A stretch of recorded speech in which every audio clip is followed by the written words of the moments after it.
Welcome to Gift of Life, the Organ Transplant Podcast. These are the stories of those who have received, given, and who are waiting for the gift of life, organ transplantation.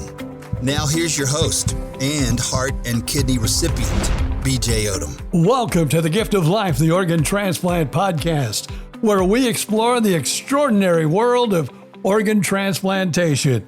I'm your host, BJ Odom. Each week we share inspiring stories and introduce you to remarkable individuals sharing their own transplant stories. Be sure to support the podcast by leaving a 5-star review and subscribing on your preferred podcast platform. Have a transplant story or you would like to share a comment? Send us an email, giftoflifepodcast@gmail.com. Again, giftoflifepodcast@gmail.com. And don't forget to connect with us on Facebook, Gift of Life, the Organ Transplant Podcast. Welcome to episode 49 with Dan Daggett, General Manager of WMIP I-105.3 in Scottsburg, Indiana. Dan's journey is far from being over, awaiting his first kidney transplant. He is hoping for a living donor, but would accept and be happy with a deceased donor. Dan explains the difficulties of keeping up with dialysis while working and enjoying family life. We'll hear from Dan Daggett coming up next. Great having a fellow radio person on the podcast with me.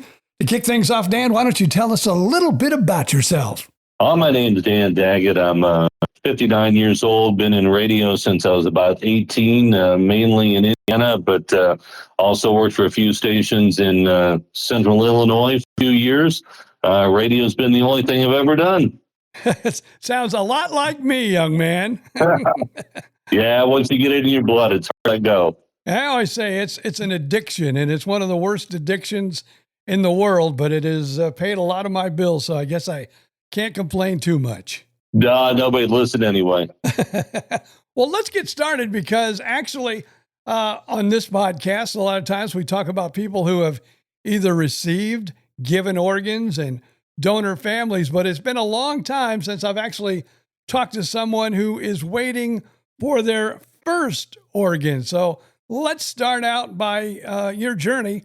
When did it all begin and how did it all begin? Well, it all began when I was helping take care of my mother.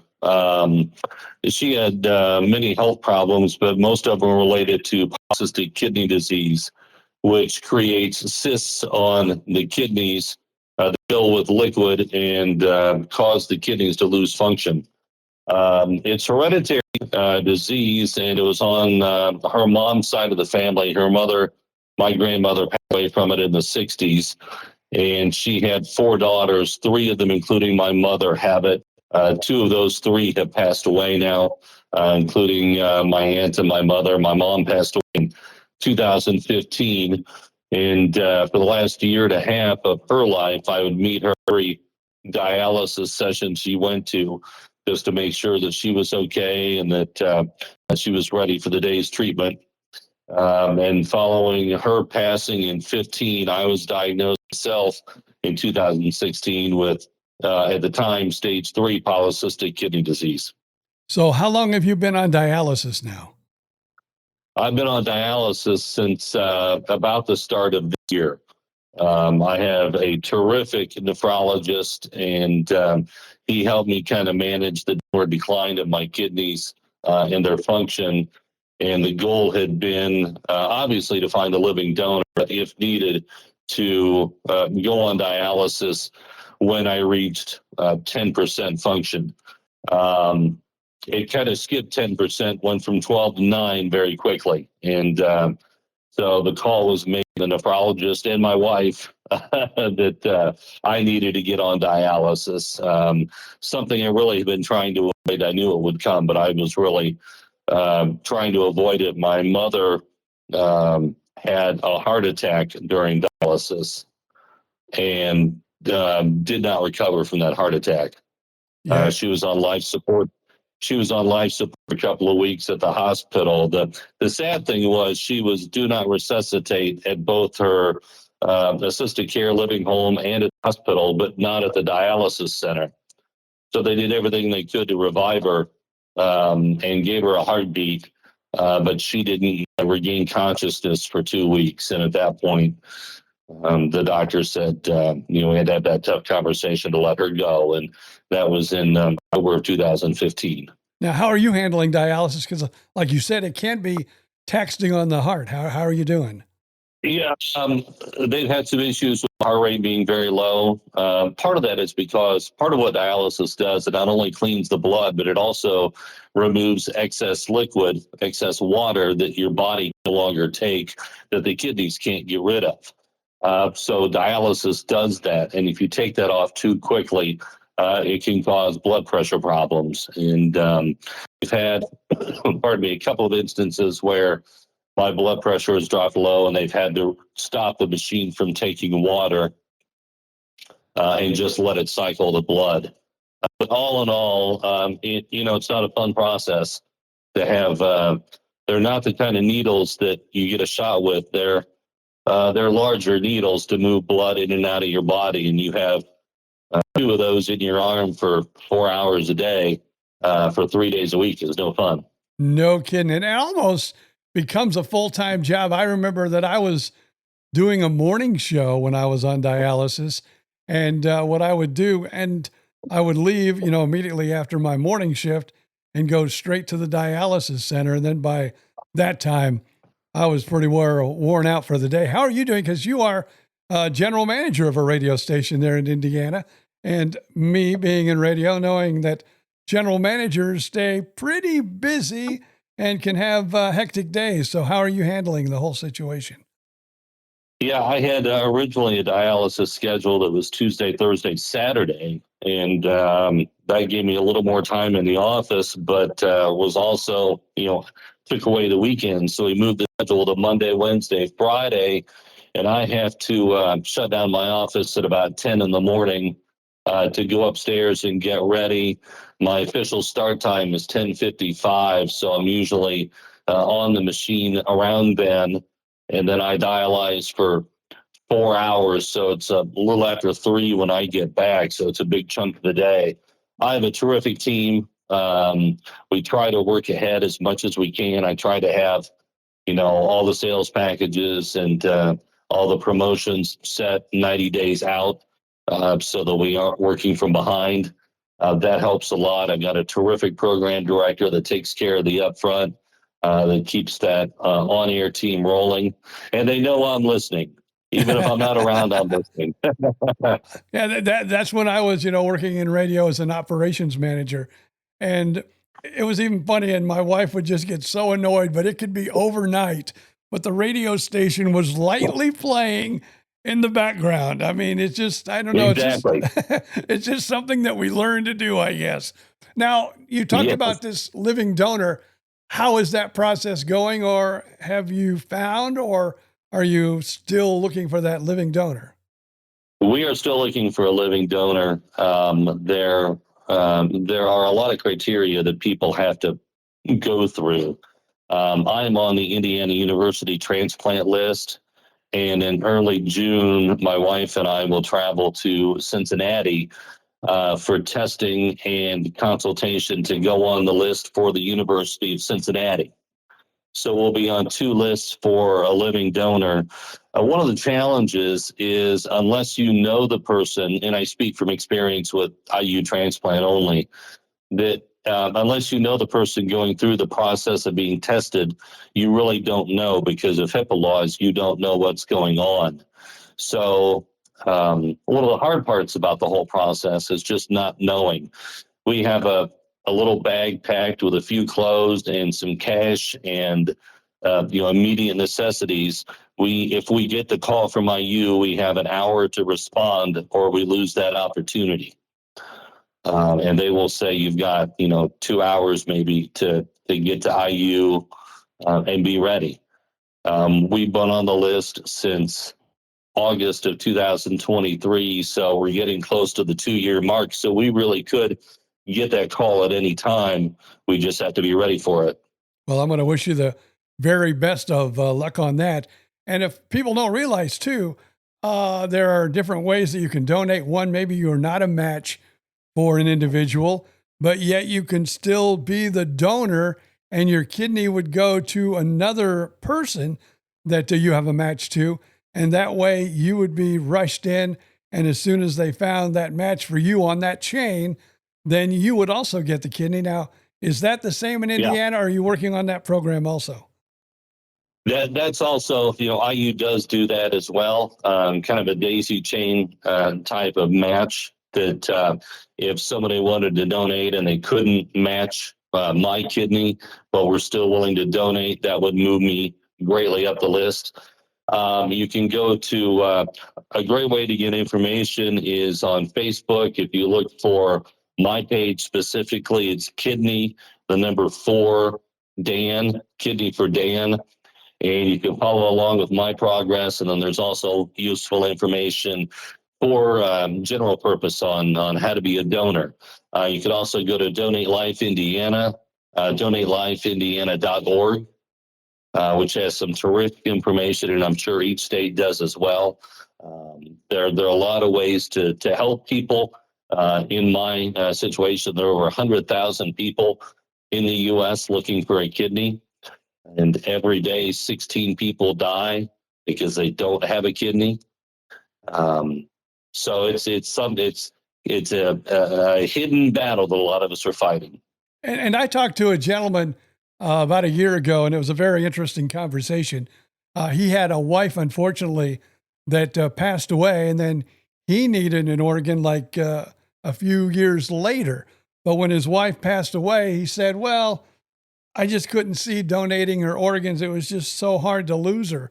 But now that he has went through the process and he himself has an organ, he said he would not have thought twice. And that's the sad thing. Sometimes it takes an event like a transplant to get someone really familiar with the program, but it is so important, and living donors are so important. And what's amazing to me, talking to people that just in the middle of the night wake up. I have a lady that I had on the podcast a few months ago who said she just woke up in the middle of the night and told her husband, I would like to donate a kidney. I don't care who it goes to. I don't care their color. I don't care who they vote for. All of that. They said, so they started their own chain with no one in mind to give a kidney to. Now, finally, that kidney ended up going all the way across country. She was from California. The kidney went to New York. And what's funny, she always says, I have a kidney that voted Democratic and I have a kidney that voted Republican. And I am so proud to say that my two kidneys have both voted. So it was a really fun conversation for me to have. So hopefully maybe someone like that would come along for you. That is awesome. Yeah, we always we encourage people to share their spare if they can. Yeah, I always say, can't take those organs to heaven. But hey, people have two kidneys, and everyone that I have interviewed on this podcast, and I've probably had a dozen donors with both living donors as liver, because you can give a sliver of a liver and it will grow inside someone, and also kidneys. And, most of their recovery has been relatively smooth sailing. So what's good about it too, if you get worked up to become a donor, and I would, wish this on no one, but a lot of times you find out things that are wrong with you that you would have never found out if you wasn't that person that said, hey, I think I'll try and donate a kidney. Yeah, it's a very thorough process that they put the donors through because they want to make sure that their health is not compromised.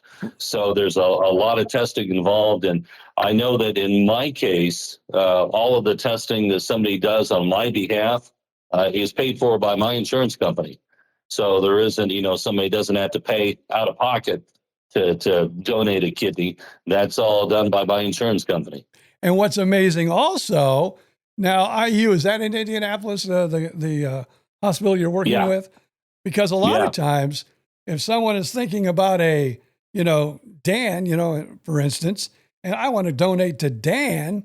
So if someone's listening and they're a radio person and they want to donate a kidney to Dan, you can get a free trip to Indianapolis, go through the testing.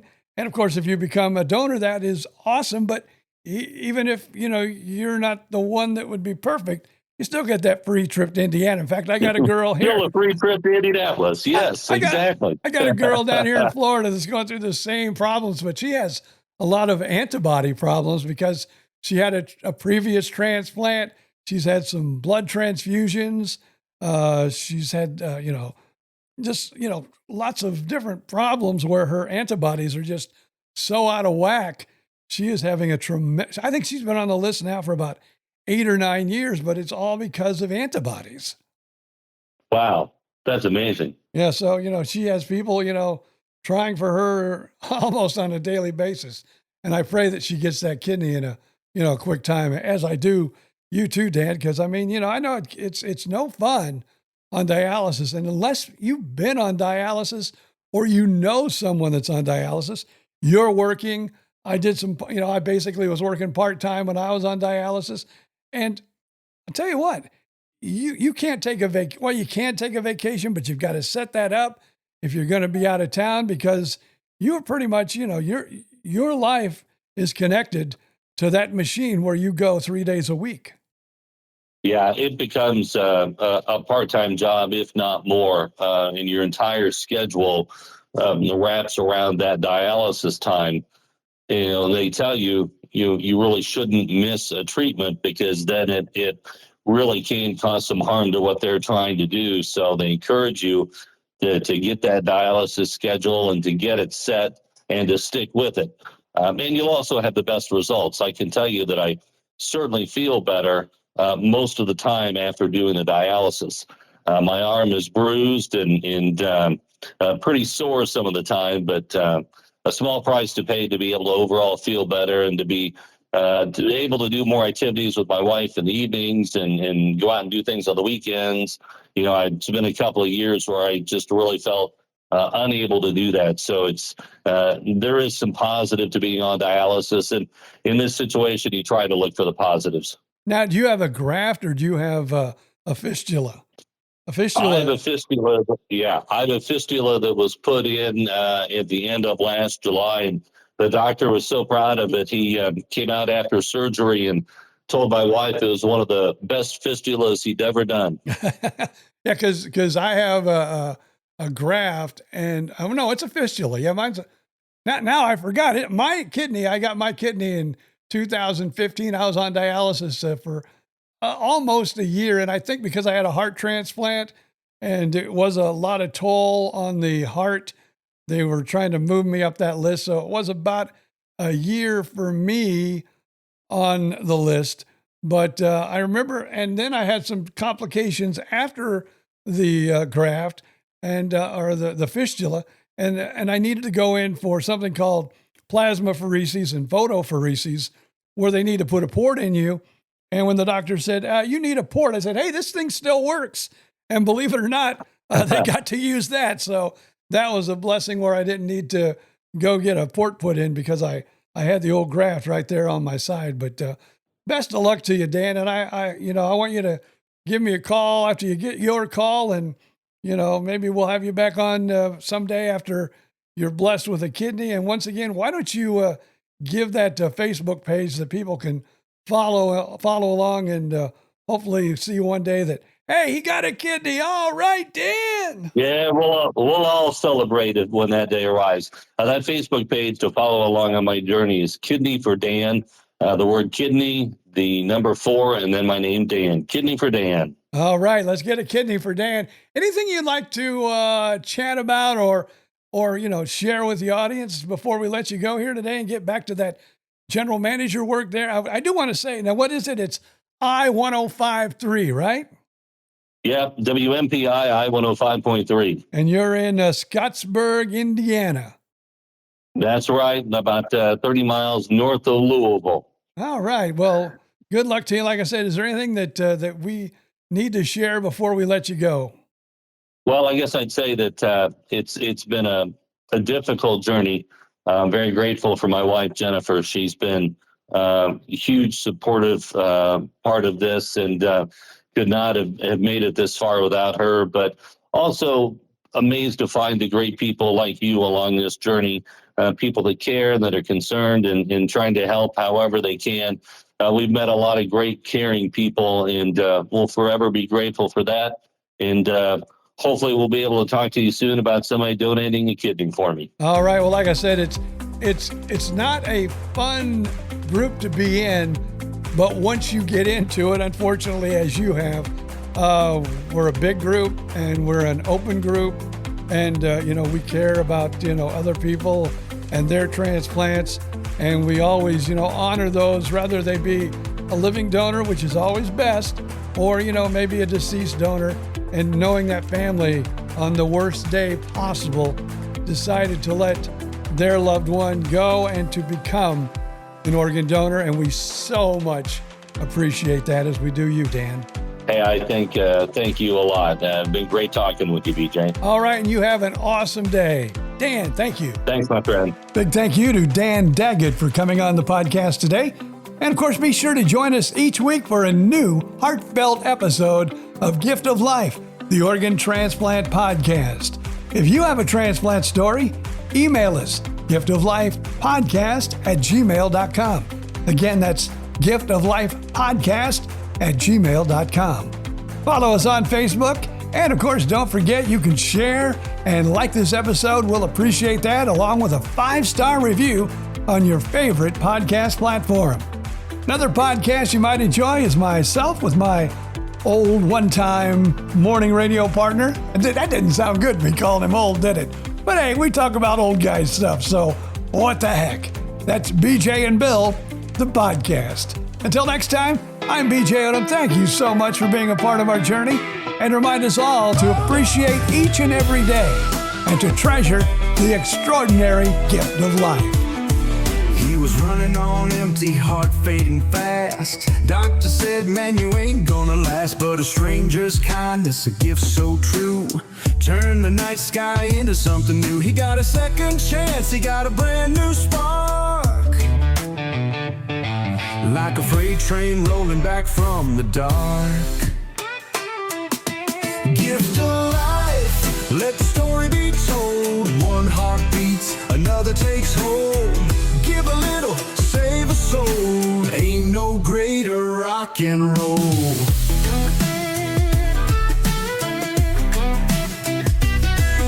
"15 years later, the road got rough. The fight ain't over when the climb is tough. Needed a kidney, the race was on. Another hero stepped up, kept him strong. Every breath he takes is a tale of hope. One life saved, another can cope. Gift of life, let the story be told. One heart beats, another takes hold. Give a little, save a soul. Ain't no greater rock and roll.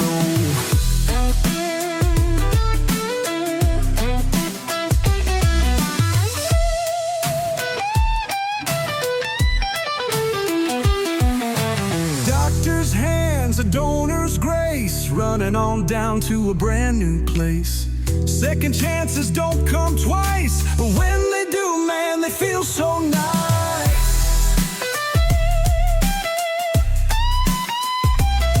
So let's spread the word, let the people know. One yesterday lets a miracle grow. You don't need wings just to save a man, just a little love, a helping hand. Gift of life, let the story be told. One heart beats, another takes hold. Give a little, save a soul. Ain't no greater rock and roll. BJ still rocking, still standing tall, thanks to the ones who gave it all. Gift of life, hear the sound. Pass it on, pass it down. The Gift of Life podcast, hosted by BJ Odom. Listen now.